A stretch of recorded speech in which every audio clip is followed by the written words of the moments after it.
Therefore,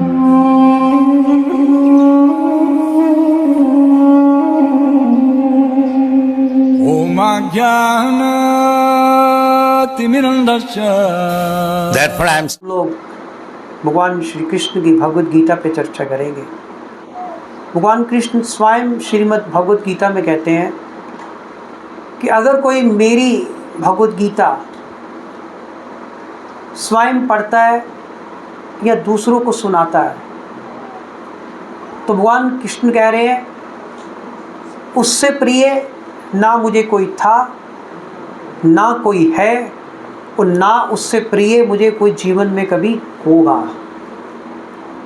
अगर आप वाकई भगवान कृष्ण के प्रिय बनना चाहते हैं तो आपको ये भगवद गीता अवश्य पढ़नी चाहिए।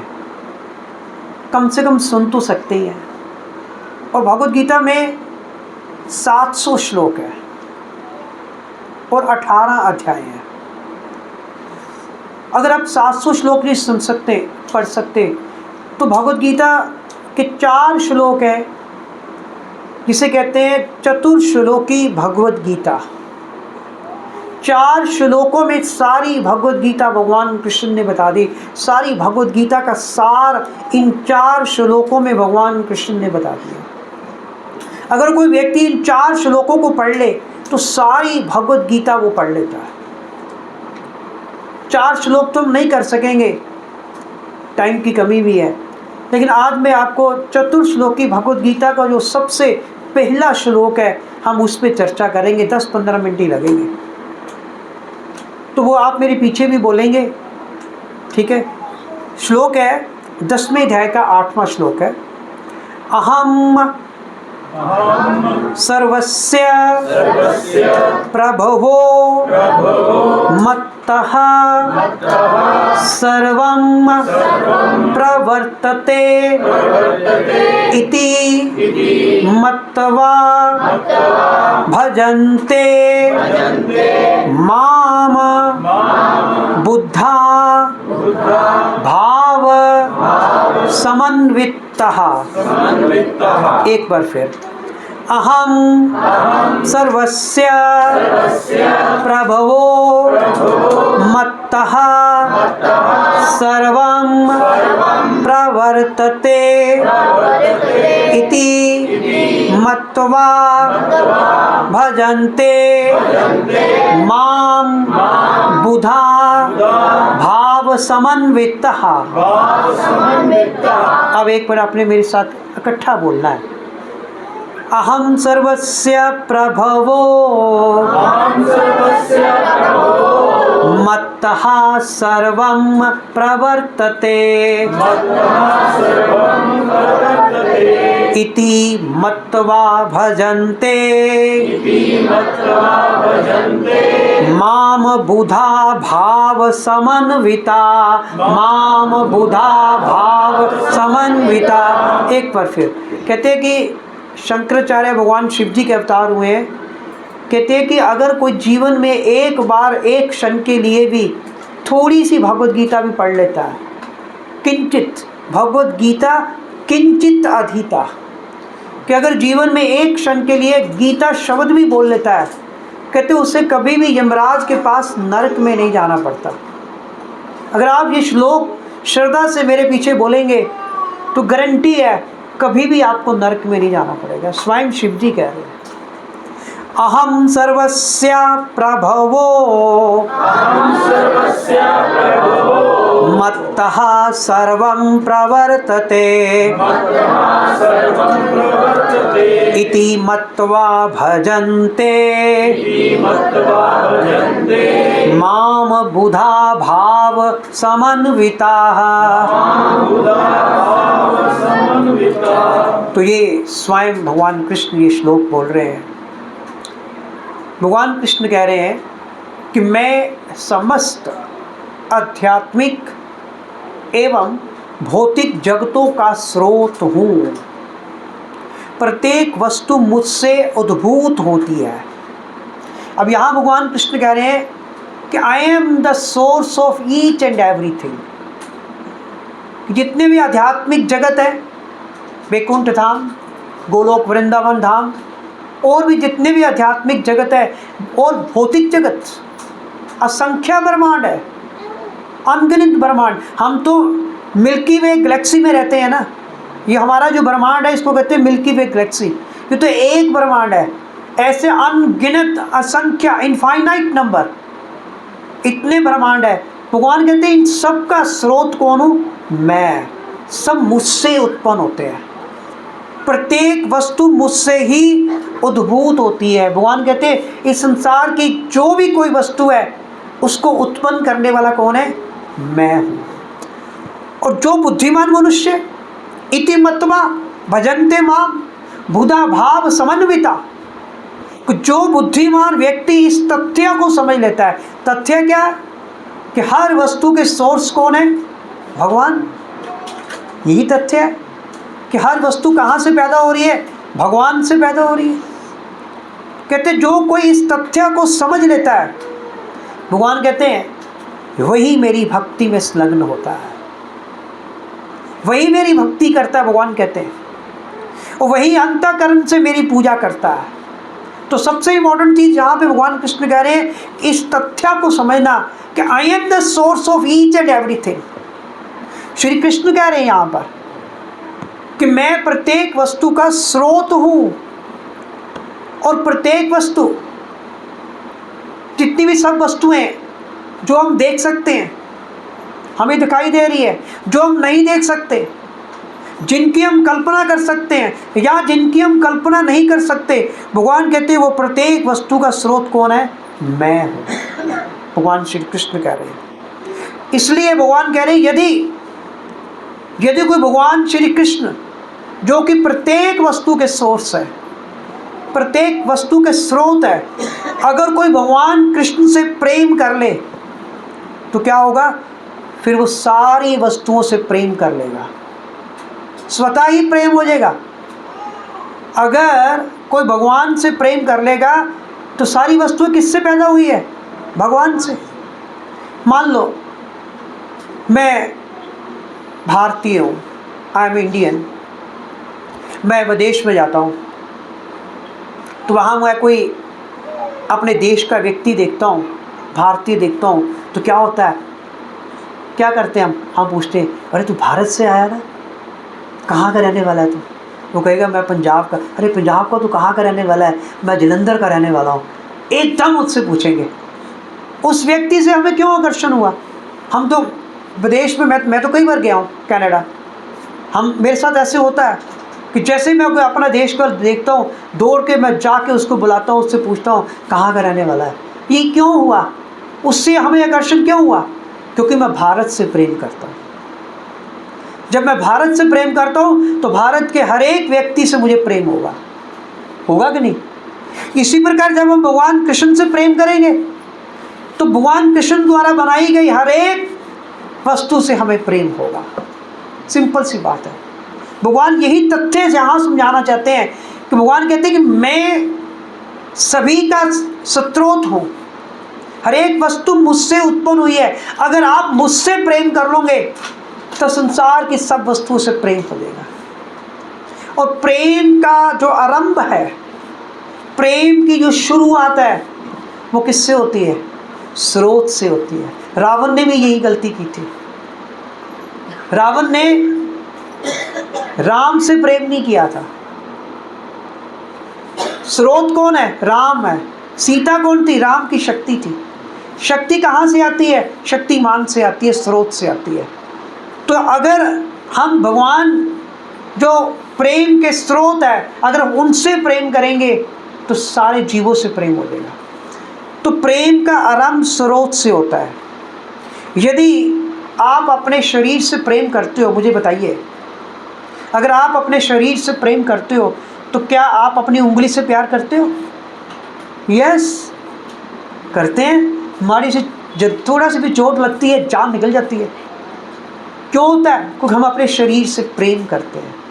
अगर हम अपने शरीर का, अपने स्वास्थ्य का, अगर हम अपने शरीर और अपने स्वास्थ्य का ध्यान नहीं रखते, क्या आप अपनी उंगल का ध्यान रखेंगे? कभी नहीं रखेंगे, कभी नहीं रखेंगे। तो इसलिए भगवद गीता में भगवान श्री कृष्ण कह रहे हैं इति मत्वा भजन्ते माम बुधा भाव समन्विता। जब व्यक्ति समझ जाता है कि श्री कृष्ण ही समस्त वस्तुओं के स्रोत है, जब उसे ये बात समझ आ जाती है कि भगवान कृष्ण ही प्रत्येक सभी वस्तुओं के स्रोत है, तो फिर वह भगवान से प्रेम करके सारे जीवों से, सारी वस्तुओं से, सृष्टि की हर एक वस्तु से वो प्रेम करता है।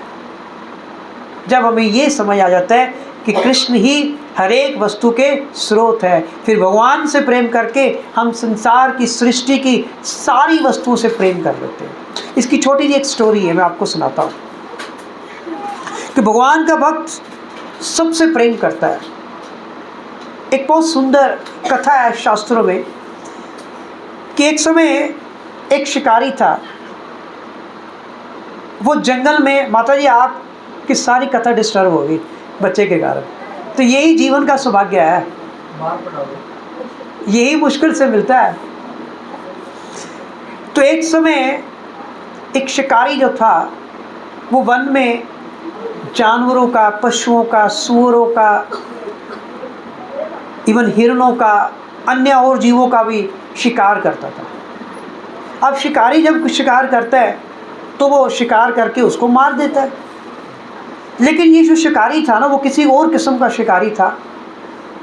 वो शिकार करता था लेकिन तीर ऐसे चलाता था कि जो जानवर था वो मरता नहीं था। कई कई दिन तक तड़पता तड़पता तड़पता रहता था, फिर जाके कई दिनों के बाद उसकी डेथ होती थी। कि तड़पा तड़पा कर मारना, मारना तो वैसे ही बुरा है, अरे मारना ही है तो एकदम मार दो उसको, लेकिन वो तड़पा तड़पा कर मारता था। वो एक दिन नारद मुनि जी उस जंगल में से गुजर रहे थे, तो नारद मुनि ने देखा कि मैं जहाँ भी जा रहा हूँ कोई ना कोई जानवर जो है, पशु जो है, कहीं हिरन पड़ा है, कहीं खरगोश पड़ा है, कहीं सूअर पड़ा है, कहीं गीदड़ पड़ा है, कहीं कोई पड़ा है, सब तड़प तड़प रहे हैं, तीर ऐसे लगे हुए हैं कि तड़प रहे हैं। तो नारद जी ने आवाज़ दी, भैया कौन है जो ऐसे जीव जंतुओं को तड़पा तड़पा कर मार रहा है? तो एकदम उनके सामने एक शिकारी आया, उसका नाम था मृगारी, उसका नाम था मृगारी, मृगारी। तो मृगारी ने कहा कि मैं हूँ। तो नारद मुनि ने कहा, रे भैया तुम क्या कर रहे हो, तुम क्यों इतना पाप कर रहे हो, तुम इन जानवरों को, इन जीव जंतुओं को तड़पा तड़पा क्यों रहे हो? अगर मारना ही है तो इनको एकदम मार दो। वैसे तो मारना भी महापाप है, लेकिन तड़पा तड़पा कर मारना तो महापाप है। तो नारद जी ने उसको समझाया, कहता मैं क्या करूं जी, मेरा तो ये कारज है, मेरी तो रोजी रोटी इससे चलती है, मैंने तो आज तक यही सीखा है, जानवरों को तड़पा तड़पा कर मारना मेरे पिता ने मुझे यही सिखाया है, मैंने तो अपने बुज़ुर्गों से यही सीखा है, हमारी घर की तो रोजी रोटी इसी से चलती है। तो नारद मुनि ने कहा कि भैया गलत है ये, अगर तूने मारना ही है तो उसको सीधा मार दो, तुम तो तड़पा तड़पा कर मार रहे हो, वैसे तो मारना भी गलत है। तो नारद जी ने उसे समझाया कि मत करो ये पाप। उसने कहा, उसने कहा कि नारद जी, मतलब महात्मा जी, कि अगर मैं ये पाप नहीं करूँगा, अगर मैं इनको नहीं मारूँगा तो मेरे घर की रोटी कैसे चलेगी, मेरे जो बच्चे भूखे मर जाएंगे। तो नारद जी ने कहा कि मैं तुम्हें वचन देता हूँ, कि मैं तुम्हें कहता हूँ अगर तुम भगवान की भक्ति करेगा तुम्हारी सारी आवश्यकताएं पूरी हो जाएगी। भगवान गीता में कह रहे हैं, अनन्यास चिंतयन्तो माम ये जना पारूपास्ते तेषां नित्याभियुक्तानां योगक्षेमं वहाम्यहम्। भगवान कृष्ण कह रहे हैं, अनन्यास चिंतयन्तो माम ये जना पारूपास्ते, कि जो मेरी भक्ति करता है, जो मेरा चिंतन करता है, भगवान कहते हैं अनन्यास चिंतयन्तो माम ये जना, ऐसा व्यक्ति, ऐसा जना जो केवल मेरा चिंतन करता है, भगवान कहते हैं उसकी सारी आवश्यकताएं मैं पूरी करता हूँ, उसकी सारी ज़रूरतें मैं पूरी करता हूँ, और जो कुछ उसके पास है भगवान कहते हैं मैं उसकी भी रक्षा करता हूँ। तो नारद जी ने कहा अगर तू भगवान की भक्ति करेगा तो भगवान तुम्हारी आवश्यकताएं ही केवल पूरी नहीं करेंगे, जो तुम्हारे पास एसेट्स है उसकी भी रक्षा करेंगे। तो उस पर अब भक्त की बात का असर तो होता ही है। तो उसके ऊपर नारद जी की बात का असर हुआ, तो उसने जानवरों को मारना बंद कर दिया। उस मृगारी ने जानवरों का शिकार करना बंद कर दिया।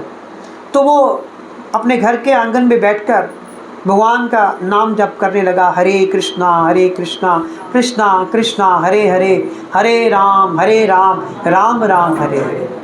तो ऐसे 1 हफ्ता बीत गया, 10 दिन बीत गए, 15 दिन बीत गए। अब वो शिकारी जो इतना जालिम था, जानवरों को तड़पा तड़पा कर मारता था, तो उनके मोहल्ले वालों ने देखा, अरे इसको क्या हो गया, अभी 15 दिन हो गए, ये तो भगवान के नाम जप में लगा हुआ है। तो उनको सोचा कि इसके तो घर में कोई चूल्हा नहीं जला होगा इतने दिनों से। तो लोगों ने क्या किया, कोई उसके घर में सब्जियां लेके आ रहा है, कोई उसके घर में चावल लेके आ रहा है, कोई उसके घर में गेहूं लेके आ रहा है, कोई उसके घर में फ्रूट लेके आ रहा है, फल लेके आ रहा है। तो देखते देखते कहते एक दिन में उसका सारा आंगन जो था राशन से भर गया। नारद जी ने कहा था कि तुम्हारी जितनी भी आवश्यकताएं हैं भगवान पूरी करेंगे। हमें विश्वास नहीं है, हमें भगवान पे विश्वास नहीं है। भगवान कहते हैं मेरे पे विश्वास करके तो देखो। भगवान कहते हैं मैं तो पत्थर में भी जो जीव होता है ना, मैं तो उसको भी भोजन देता हूँ। मैंने एक बार टाइम्स ऑफ इंडिया में एक न्यूज़ पढ़ी कि फ़ॉरेन में एक व्यक्ति ने 20-22 साल पहले मकान बनाया था। तो उसके मकान की चुगाट ख़राब हो गई ऊपर से, तो उसने उसको ठीक करवाना था। जैसे उस चुगाट को उसने निकाला तो देखा कि उसमें एक छिपकली फंसी हुई है। छिपकली की टांग में मेख लगी हुई थी। जब वो कारपेंटर काम कर रहा था, कहीं कील लगाई, वो छिपकली वहाँ पे बैठी होगी, वो कील जो थी छिपकली की टांग पे लग गई, छिपकली वहीं दीवार पे फिक्स हो गई। ये रियलिटी है। मैंने टाइम्स ऑफ इंडिया में मैंने ये खबर पढ़ी। तो छिपकली उस कील से बंधी हुई थी, ऊपर चुगाट आ गई, छोटा सा उसमें छेद था। अब घर वाले ने सोचा कि 22 सालों से ये छिपकली इस कील से यहाँ पे लटकी हुई है, ये तो मर जानी चाहिए थी। आदमी कितने दिन भूखा रह सकता है, चाहे वो इंसान है चाहे वो जानवर है। 1 दिन 2 दिन 3 दिन 4 दिन 5 दिन, कभी तो उसकी डेथ होगी। तो उसने सीसीटीवी कैमरे लगा दिए कि मैं सीसीटीवी कैमरे से देखूंगा कि ये जीवित कैसे रही। उसने घर के सारे दरवाजे बंद कर दिए। तो सीसीटीवी कैमरे में उसने देखा। 1 हफ्ते के बाद जब दोबारा आया, जब उसने सीसीटीवी फुटेज चेक की, तो उसने देखा कि एक छिपकली रोज़ आती थी, उस छेद में से अंदर दाखिल होके उसको खाना खिलाती थी। अरे भगवान तो वहाँ भी ख्याल रखते हैं, हम ही नहीं विश्वास करते भगवान पे, हमें नहीं भगवान पे विश्वास। ये रियलिटी है।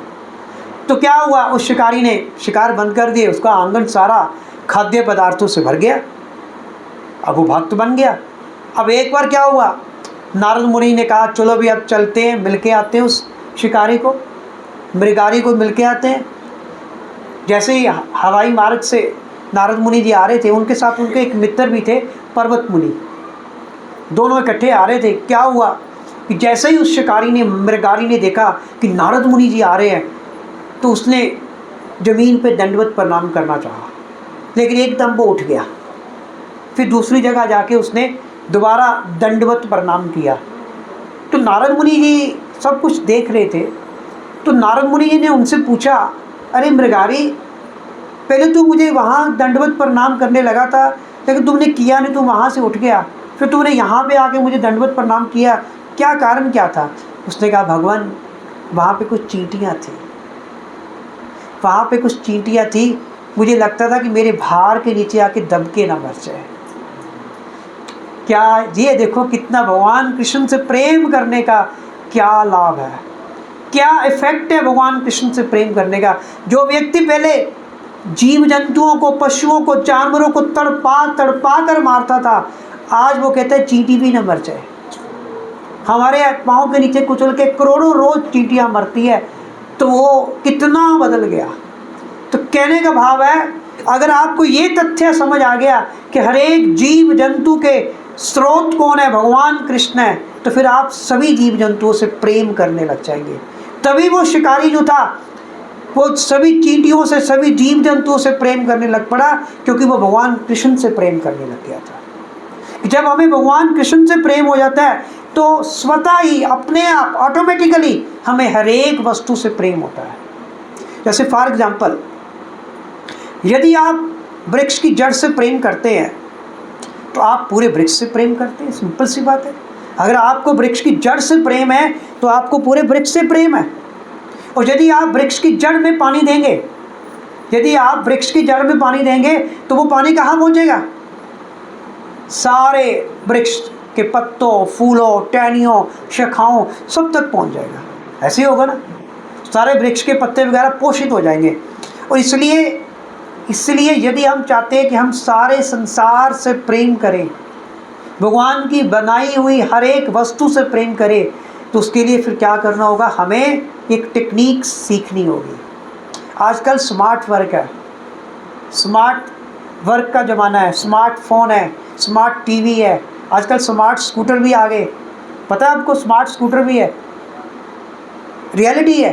तो स्मार्ट वर्क के ज़माने में हमें स्मार्ट वर्क सीखना है, टेक्निक सीखनी है। अगर सारी दुनिया से प्यार करना चाहते हैं, सारे विश्व से प्यार करना चाहते हैं, संसार की हर वस्तु से प्यार करना चाहते हैं, तो भगवान से प्यार कर लो बस। मान लो आप वृक्ष से प्यार करते हैं, आपने एक वृक्ष का पौधा लगाया, आप उस वृक्ष से बहुत प्यार करते हो, बहुत प्यार है। सुबह उठते आप क्या करते हो? वृक्ष की एक एक शाखा, एक एक डाल, एक एक पत्ती, एक एक फूल पे आप पानी दे रहे हो। वृक्ष की एक एक शाखा, एक एक पत्ती, एक एक डाल, एक एक टहनी पे आप पानी दे रहे हो। हफ्ता 10 दिन पानी दिया, आपने देखा रे वृक्ष सड़ गया, वृक्ष सड़ गया। ये काहे का प्यार हुआ? ये काहे का प्यार हुआ? ये तो मूर्खता हुई। आपको पता ही नहीं था कि अगर हम वृक्ष की जड़ में पानी देंगे तभी वृक्ष तो हरा भरा रहेगा। अगर वृक्ष की जड़ में पानी देंगे तभी वृक्ष हरा भरा रहेगा। और जड़ कौन है? भगवान कृष्ण। जड़ भगवान कृष्ण है। अगर हम भगवान कृष्ण को प्रसन्न कर लेंगे, अगर हम भगवान कृष्ण की भक्ति कर लेंगे, सारे देवी देवता प्रसन्न हो जाते हैं। मान लो आप शरीर से प्रेम करते हो ना, अपने शरीर से प्रेम। छोटी सी मैं आपको एग्जांपल बताता हूँ, स्टोरी है। एक बार क्या हुआ, शरीर के सारे अंगों ने ना स्ट्राइक कर दी।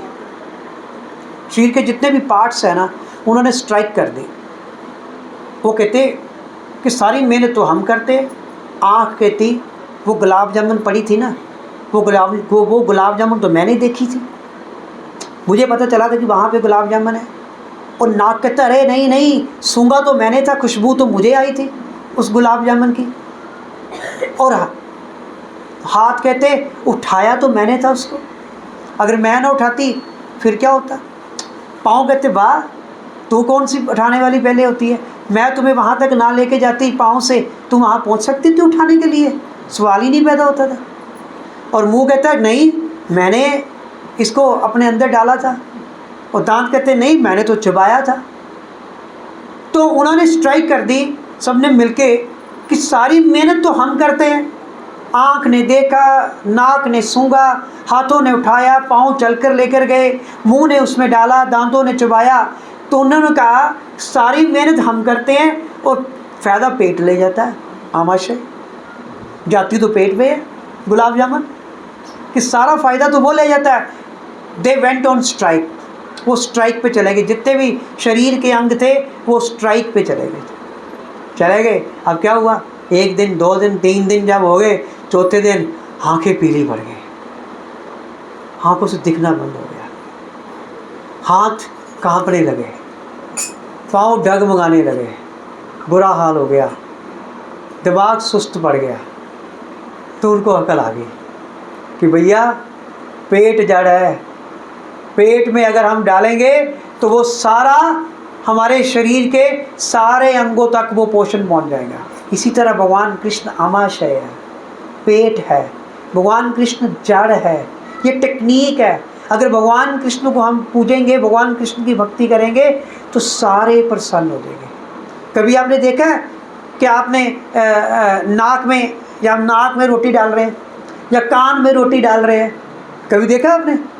कभी आँखों में रोटी डाल रहे हैं? या कभी हम शरीर इतने बाल है, एक एक बाल को रोटी खिला रहे हैं, कभी नहीं खिलाते, पेट को खिलाते हैं, क्योंकि पेट जो है वो सारे अंगों तक पोषण को पहुंचा देता है। इसीलिए भगवान श्री कृष्ण जो है वो जड़ है। यही चीज भगवान कृष्ण इस भगवद गीता के चतुर्थ श्लोक की भगवद गीता के पहले श्लोक में कह रहे हैं, अहम सर्वस्य प्रभवो मत्तः सर्वं प्रवर्तते इति मत्वा भजन्ते माम बुधा भाव समन्विता। भगवान कृष्ण कहते हैं अगर कोई ये समझ लेता है, इस तथ्य को जान लेता है कि मैं ही जड़ हूँ, हर एक चीज मुझसे ही उत्पन्न होती है, भगवान कहते हैं अगर ये समझ लो आप कि मैं ही जड़ हूँ, फिर आपको अलग से किसी गाय को प्रेम करने की ज़रूरत नहीं है, आपको अलग से किसी चींटी को प्रेम करने की ज़रूरत नहीं है, आपको अलग से किसी गोरे को, किसी काले को, किसी भारतीय को, किसी अमेरिकन को अलग से प्रेम करने की कोई आवश्यकता नहीं है। अगर आपने भगवान कृष्ण को प्रेम कर लिया तो सबसे प्रेम हो गया। तो आज यही कारण है, आज हर एक व्यक्ति एक दूसरे से नफरत करता है, आज कहीं मित्रता नहीं है, कहीं फ्रेंडशिप नहीं है, कहीं दोस्ती नहीं है, कोई किसी का फायदा नहीं चाहता, हर एक व्यक्ति दूसरे का नुकसान करने में लगा हुआ है। रीज़न यही है कि जो हमारे स्रोत है, जो हमारे सोर्स है भगवान कृष्ण, हम उनसे प्रेम नहीं कर रहे, हम चीज़ों से प्रेम कर रहे हैं। हम एक एक पत्ती, एक एक शाखा पे पानी डाल रहे हैं, एक एक व्यक्ति को हम प्रेम करना चाहते हैं, ये हो ही नहीं सकता। एक से प्रेम करेंगे दूसरे की दुश्मनी हो जाएगी। अगर भगवान से प्रेम करेंगे तो सबसे मित्रता होगी, सबसे प्रेम होगा। यही हमने करना है, यही गीता का मैसेज भी है कि अगर भगवान से प्रेम करेंगे संसार की हर एक वस्तु से प्रेम मिलेगा। हरे कृष्णा। श्रील प्रभुपाद की जय।